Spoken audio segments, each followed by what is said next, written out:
Remember, remember, the 5th of December, Scientology's treason and plot. I know of no reason why Lisa McPherson should ever be forgot.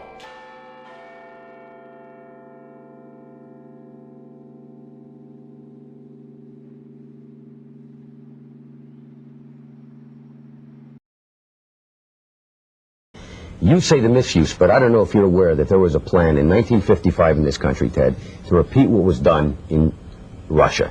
There was going to be a Siberia, USA set up on 1 million acres in Alaska to send mental patients. They were going to lessen the commitment laws. You could basically get into an argument with somebody and be sent up there. This sounds very odd. Nobody's ever heard about it. That's in no small part thanks to the Church of Scientology. People say in the United States that these things can happen here. Mental screening that only took place in the old Soviet Union or communist Vietnam or those places. It's not true. I want to talk in some detail about the Citizens Commission for Human Rights, or the CCHR. The CCHR was created in 1969, founded by the Church of Scientology. If you were president, would you work to phase out the IRS? Immediately.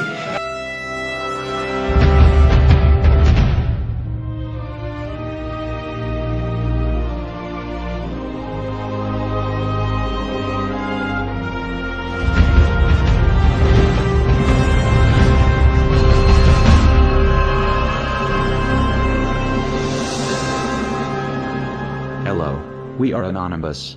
The following is important information concerning the history of Scientology and the Ron Paul campaign. In a 2008 interview on Blog Talk Radio, a representative from Texas contacted Ron Paul with concerns about the Church of Scientology, specifically Scientology's tax-exempt status. Ron Paul's reply was read on the air. Posted on the site there in Texas where they're trying to outlaw Scientology from the RNC. So I'm going to try and bring them on, and hopefully they are who they say they are. Well, I will tell you that there are multiple chairs from the precincts down there that do have the power to do that are in anonymous, so it could very well be. Yes. Hello? Yes. Is this Maybe? Yes, this is Maybe. Oh, good. I was the Galveston County delegate yesterday. Yes, that's great. Tell us about that. Yes. Well, I was brought in as a delegate under the Ron Paul people, and I'm one of 6 out of District 341, or Precinct 341, and I wrote a resolution out the day before the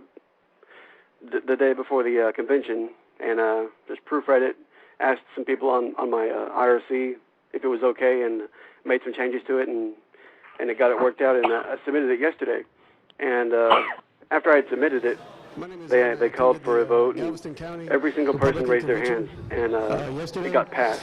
And it's going to appear, you can go to the website, it's called GalvestonCountyGOP.com, and I'm not sure when they're going to post the resolution on the website, but that's where they said they would be posted. And it's going to be resolution issue number 9, resolutions concerning religious issues, number 162. And it's going to say, be it resolved that the Church of Scientology in the state of Texas be officially regarded as a business and not as a religion. That's the only part of it they're going to be using. What do you think the chances are of getting that passed? And what will the ramifications actually be? The chances of it getting passed, it started out as it's a grassroots campaign, really. And a lot of people think it doesn't have much pull. But if we get enough people involved and enough words out, I think it can become an influential resolution that can be made into a law one day under the Republican Party. Well, God, if the Republicans are on this, man, I may have to change my vote. I'll tell you that. I actually sent Ron Paul an email, and he responded saying he did not support removing their tax-exempt status because he doesn't like taxes. And that's one reason Scientology loves Ron Paul so much, which is stupid. But that's bad. Well, who does like taxes? No one likes taxes, but that doesn't mean, a potential president can't see that a group is totally abusing our, establishment clause, and that's what really pisses me off. I mean, they should be allowed to have. shouldn't have a special privilege for one religion over another. Would you like me to read the email he sent to me? Sure, go ahead. Okay, this is from Dr. Ron Paul. Thank you for contacting my office. I am always happy when the people of 14th District of Texas take time to let me know where they stand on important issues facing the country. I understand your concerns about Scientology. However, I do not favor revoking Scientology's tax exemption because I oppose raising federal taxes on any group or individual, even when I disagree with elements of that group's political agenda. The precedent of tax-exempt revocation may someday be used to justify raising taxes on other tax-exempt groups, including religious organizations. Thanks for writing. Please do not hesitate to contact my office with any other questions, comments, or suggestions. Sincerely, Ron Paul. Well, don't you think then that if he was so opposed to revoking their tax-exempt status that he might be opposed to the fact that they can make claims on their religious education and have other people pay them back? I would assume. Yeah, that would be the point to make, I think, with him, is that, hey, you're actually paying them money. Well, exactly. He likes that even less. What they didn't know is when Ron Paul said, "I understand your concerns about Scientology," Paul knew much more than he was letting on. Paul and his campaign have had a close working relationship to the Church of Scientology through their front group, Citizens Commission for Human Rights. His claim to not support revoking Scientology's tax exemptions probably has less to do with opposition to raising federal taxes and more to do with a private meeting Paul had with the CCHR the year before in November of 2007, where attendees paid a minimum of $1,000 to speak with Paul. From a CCHR email in November 2007 by Scientologist Mike Kaplan, "I have arranged a private 1-hour luncheon with Ron Paul on 1128 Sin Street, Pete, when he will be in town for the CNN YouTube Republican debate. This luncheon is reserved for $1,000 plus donors to Ron Paul's presidential campaign.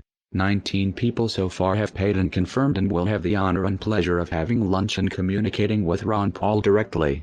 There is room for one more. He deserves our support. He's the only sane choice as far as I'm concerned. His message echoes the intentions of America's founding fathers, and he is inspiring a new generation of Americans. He is the sponsor of a bill in Congress that would make it against the law to use federal dollars to mental health screen Americans. He is pro-Constitution and pro-freedom. He is a true patriot. He is in valence. He is an ally of CCHR and our group. Our group can only mean Scientology." In another CCHR email written by Marla Filidet, a Scientologist and vice president of CCHR, she says, "All my peeps, this was sent to me by Ron Paul's right-hand man, who happens to be a very close friend of mine.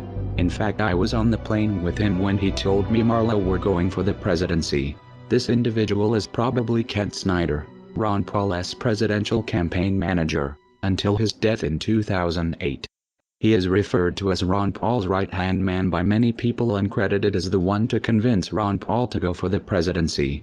Snyder has been associated with Marla's organization, the CCHR, since at least 2005, when he was at the opening of the CCHR's An Industry of Death Museum, managed by Marla. This was 2 years before the CCHR fundraiser luncheon of November 2007. Marla describes Snyder as a close friend, and therefore Snyder would be aware that CCHR is a front group for Scientology. If by some improbable chance he didn't know this, as campaign manager for Paul, he'd be responsible for doing the research. A simple Google search of CCHR shows the Wikipedia entry, which leaves no doubt the organization CCHR is part of Scientology.